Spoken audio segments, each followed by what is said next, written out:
Good afternoon and welcome to World at Noon. I am Obi Chukwemeka Uti.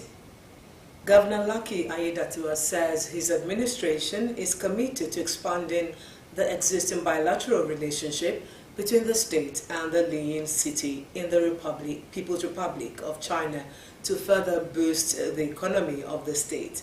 Governor Aiyedatiwa, who commended the visitors from China for their efforts to promote the economic growth of the state, said Nigeria and China have so much to benefit from each other, especially with the abundant natural and human resources in the Sunshine State.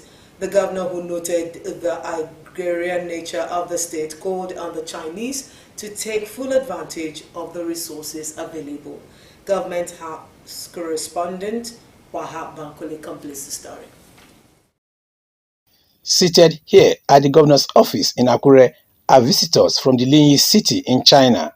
Their mission is to strengthen the existing bilateral relationship between Ondo State government and Linyin city in China, which led to the establishment of the Linyin Industrial Hub in Osrc.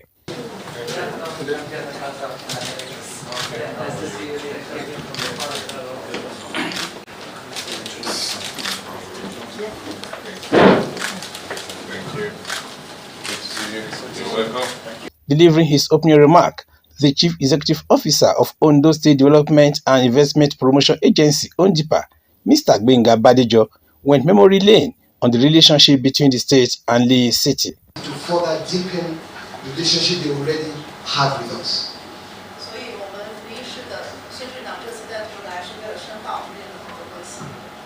And the hope is that this visit would bring more industry, that's what I'm trying to say to them, more investment to that region and to our state.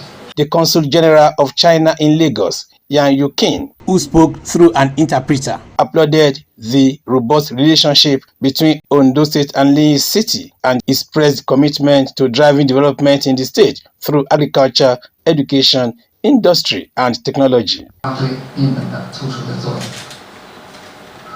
Nigeria is an important strategic partner of China, and President Xi Jinping has proposed 3 initiatives to promote the cooperation between the two nations in areas of industrialization, modernization, and talent training. The Deputy Mayor of Linyin Municipal in China, Sun Deshi, who gave an insight into the city, restated determination to improving collaboration with the state and the country. The first is that our first purpose is to provide more commodities from Linyin city through our overseas warehouses here to provide the commodities to Ondo State and Nigeria. So we hope we can bring more products here. And the second purpose is that we are going with more than 30 enterprises from our city. We hope we can establish cooperation with the local industrial park, such as the Wei Industrial Park. Governor Lucky Aiyedatiwa, who renewed his administration's commitment to sustaining and improving the bilateral relationship between the state and the city, commended the visitors for promoting economic growth of the state. Ondo State is an agrarian state. We are the leading producer of cocoa in Nigeria. And we have so many other cash crops, food crops, and even mineral resources that your government or Linyin Municipal can also, look into and operate in that particular sector. Chinese has the largest population in the world. I would never read on the news that they have food challenges. That means the agri sector is working very with modern technology for mechanized farming. So such technology also can be brought to us in Ondo State, encourage your investor to come and invest in agriculture to support our food production. Aiyedatiwa reaffirmed the determination of his administration to always provide enabling environment for business and investment to thrive in the state. He reassured of his commitment to sustaining cordial relationship with Linyin City for overall growth and development of the state. Wahab Bankole, Osrc News. The Joint Admissions and Matriculation Board, JAM, has announced plans to introduce customized SIM cards for candidates during the 2025 UTME registration process. This initiative aims to tackle recurring issues such as SIM theft or loss. In its weekly bulletin, JAM stated that the customized SIM cards will be rolled out next year in collaboration with the Nigeria Communications Commission. These SIM cards, specifically designed for UTME registration, will feature enhanced security measures and will only be accessible to parents. They will have a validity period of 5 years. Professor Ishaq Olede, the registrar of JAM, revealed these developments during a visit from a delegation of the West Africa Civil Societies Forum. He expressed confidence that the introduction of customized SIM cards will effectively resolve the various challenges faced during candidates' registration processes. Meanwhile, the board has mandated individuals seeking admission into the Nigerian Open University of Nigeria and other distance learning centers to register via the Joint Admissions and Matriculations Board, JAM. The candidates are also expected to register with their unique national identification number. In an advisory released in Abuja, JAM said the move was to checkmate nefarious activities, just as the board promised to make the registration process as seamless as possible. The National Agency for Food, Drug Administration and Control, NAFDAC, has shut down about 100 shops in Ogbete main market in Ogun State for dealing in suspected fake alcoholic beverages. The agency also confiscated a truckload of adulterated products as well as arrested 4 suspected traders in a well-coordinated raid. NAFDAC's Director Southeast Zone, Mr. Martin Siloyomade, said the suspects were already in custody and will be charged to court after ongoing investigations. He noted that the raid was in furtherance of NAFDAC's mandate to safeguarding the health of the nation and ridding the Southeast of unwholesome, substandard, fake, and adulterated products. In the meantime, Akwa Ibom State Police Command has arrested 4 fake Economic Financial Crimes Commission's EFCC's operatives who allegedly attempted to kidnap their target. The Commissioner of Police, Wahid Ayilara, who paraded the suspects alongside others, said they were planning to abduct and collect a ransom of 150 million naira from their victim. According to him, the principal suspect, Emmanuel Akpayak, masterminded the kidnap of the would-be victim, whom he owes over 12 million naira, as he tried to extort money from him and subsequently kill him to evade repayment.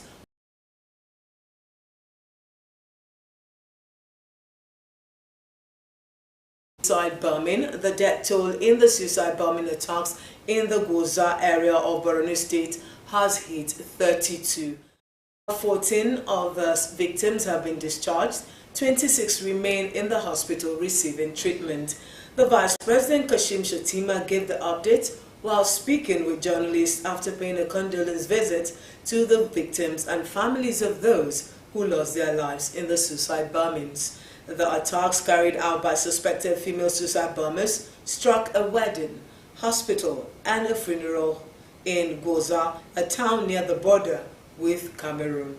According to the Borno State Police Command spokesman Nahum Daso, 3 blasts took place on Saturday in Goza. Shettima described the incident as pathetic. Let's now turn our attention to the Democratic Republic of Congo, where the M23 armed group is making more gains in the eastern part of the country. As the fighters advance, residents of a town that appears to be on their route are protesting in anger. Tosin Adebowale has details.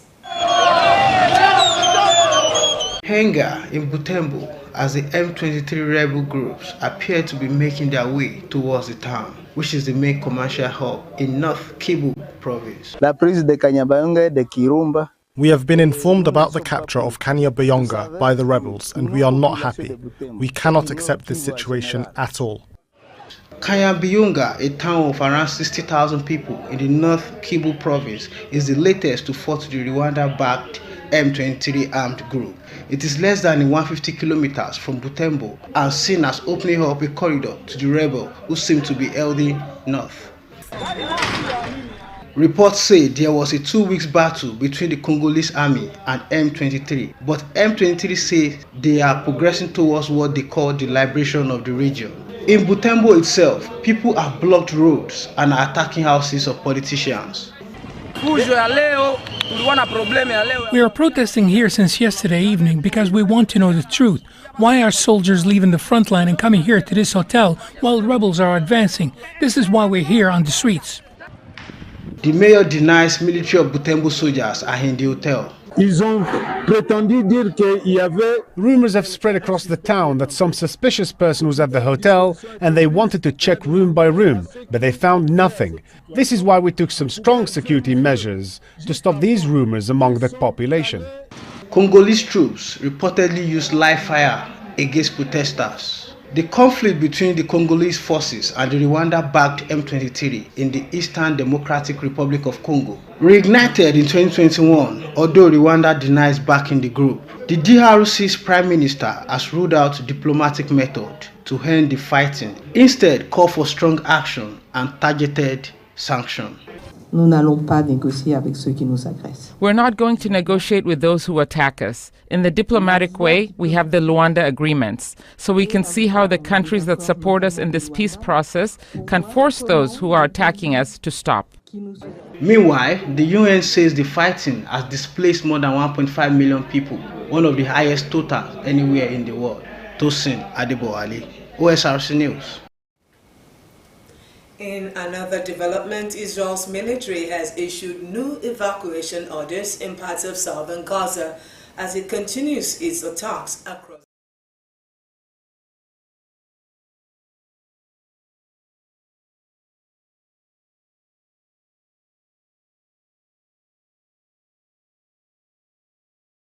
Refuge.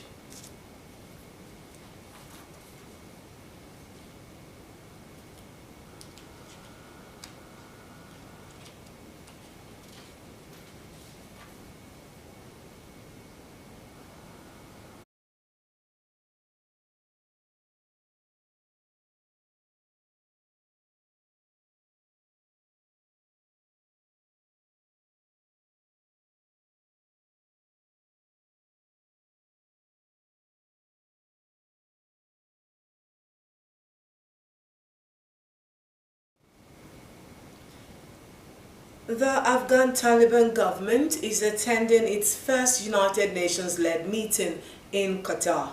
The two-day event is focusing on international engagement as well as the economy and the narcotics trade. Odwana Sawyer has details. As she chairs the Afghan talks, UN political chief Rosemary DiCarlo faces some tough choices. This is the third round of what is called the Doha process, launched to create an environment that the UN hopes will lead to an inclusive government and plural political system that respects women. But the UN wants to focus more on an economy in tatters. The Afghan private sector faces enormous obstacles to its development and growth, which adversely affects the economy and livelihoods.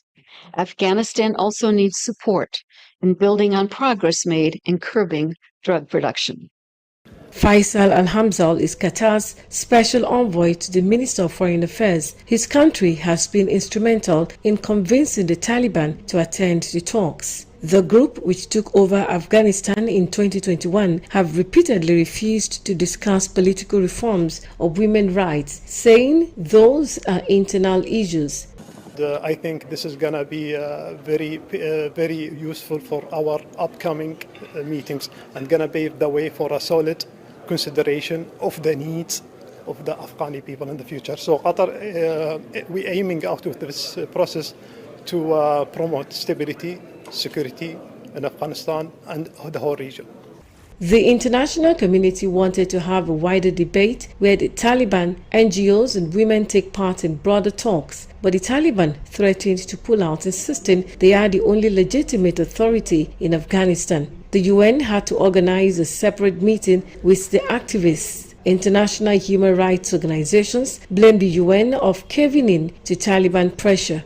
Afghanistan cannot return to the international fold or fully develop economically and socially if it is deprived of the contributions and potential of half its population.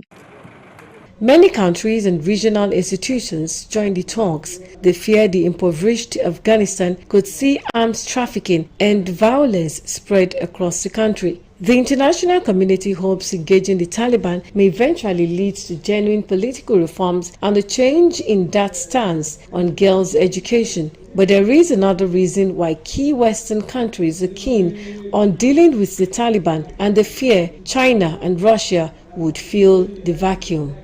Odunayo Sawyer, Osrc News. Let's now take you to the U.S., where the Supreme Court has handed down a ruling that increases the power the President does in an official capacity is immune from criminal prosecution. The decision will delay Donald Trump's trial on charges that he conspired to overturn the last election. President Joe Biden has criticized the court, saying he now fears for the country's democracy.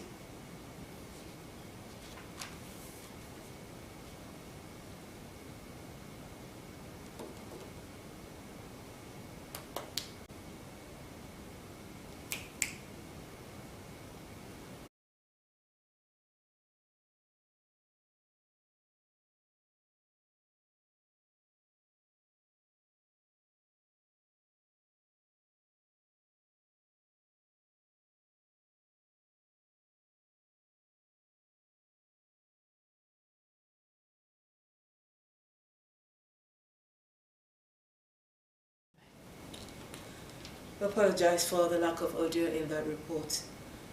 In a related development, members of the U.S. Supreme Court have been accused of violating their impartiality, especially if doing so will benefit conservatives, including former President Trump.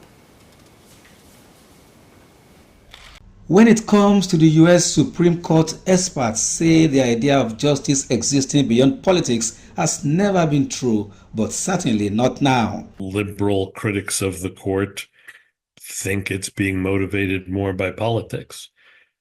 Conservatives will say this is their turn after the Warren Court 50, 60 years ago issued all these far-reaching decisions expanding constitutional rights. For much of the past 70 years, the ideological makeup of the 9 court members was roughly evenly divided, with 1 or 2 justices acting as swing votes. For example, on legalizing the Patient Protection of Affordable Care Act, also known as Obamacare, in 2012, it made healthcare affordable to millions of Americans. In a few cases, justices crossed those lines to declare a public school segregation illegal in 1954, to approve interracial marriage in 1967, and to guarantee women abortion rights in 1973. After President Donald Trump filled 3 seats on the court, its balance shifted in 2020 to 6-3 majority conservative. It struck down affirmative action in college admissions, and it removed the national guarantee to abortion rulings that conservatives, including Trump, celebrated. The informal norms that kept the court in place have collapsed. Mr. Trump didn't do this all by himself, but he certainly capitalized on a trend that came before it. Beyond the rulings, there has been criticism of the financial and political ethics of Justices Clarence Thomas and Samuel Alito. Legal experts say the court ethics policy thus need reform. I don't think there's any reason Congress couldn't pass a law enforcing more clear and concrete, tangible ethical standards on the Supreme Court. It won't happen because Congress is so deeply divided. Legal scholars say the Supreme Court does go through liberal and conservative phases, but they can't predict how or when this latest cycle will end. Seun Adetola, Osrc News. Moving on to Peru, where a prosecutor is demanding that a renowned investigative journalist reveal his sources in a high-profile corruption case. Now, Gustavo Gorriti is the subject of an investigation into alleged bribery, charges he and media groups describe as a smear campaign. The report. From this newsroom in Lima, a handful of journalists exposed one of the biggest corruption scandals in Latin America back in 2014, known as Lava Jato or Operation Car Wash. Led by veteran journalist Gustavo Gorriti, the online investigative news site eBay Laura Potatoes uncovered corruption ties between former presidents, politicians and businessmen, as well as money laundering and bribery among top judges and senior government officials. It directly impacted the powerful elite like nothing before, especially those tied to autocratic governments, especially that of former President Alberto Fujimori. When we started publishing, they were very powerful and reacted by bullying us, but we kept on publishing and that upset them and many others. A decade later, cases are still before the courts. The trial against politician Keiko Fukimini for her alleged involvement in Operation Car Wash now goes on trial.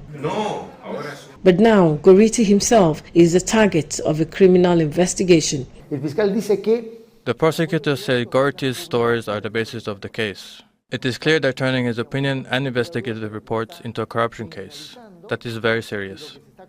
The investigation is the result of a campaign against Gorriti and the two leading prosecutors in the Operation Car Wash case. It alleges that journalists swapped media coverage for leaked information from the prosecutors. eBay Laura Potatoes says a group of paid supporters harassed them. One television channel says the reports are politically motivated. Gustavo, would you like to tell us? Gorriti is one of Latin America's most prestigious journalists. In 2019, his team won the top international award for investigative journalism for the reporting on Operation Car Wash, among other cases. Media rights groups, the Committee to Protect Journalists, Reporters Without Borders, and Freedom House, as well as many news organizations, have protested against what they say is a smear campaign and the deliberate attempts to silence Gorriti.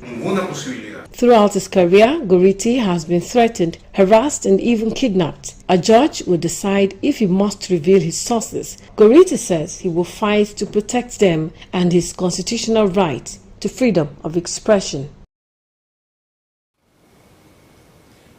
Iran's remaining presidential candidates have taken part in a televised debate. Restricting our foreign policy to the countries with which we have the biggest disagreements is a mistake. With more than 200 countries in the world, it's essential to capitalize on opportunities wherever they may arise. Restricting our foreign policy to the countries with which we have the biggest disagreements is a mistake. With more than 200 countries in the world, it's essential to capitalize on opportunities wherever they may arise. Foreign policy is the art of flexibility. I believe in negotiations to remove sanctions. Sanctions are the main obstacle in front of our people. Some politicians who think all the ways of progress pass through the US must know that it is not like that. The one who thinks it is impossible to take steps without favors from the US will not manage Iran well. Hurricane Beryl has now been upgraded to Category 5 as it gets closer to Jamaica. It brought devastating wind. This is a major hurricane.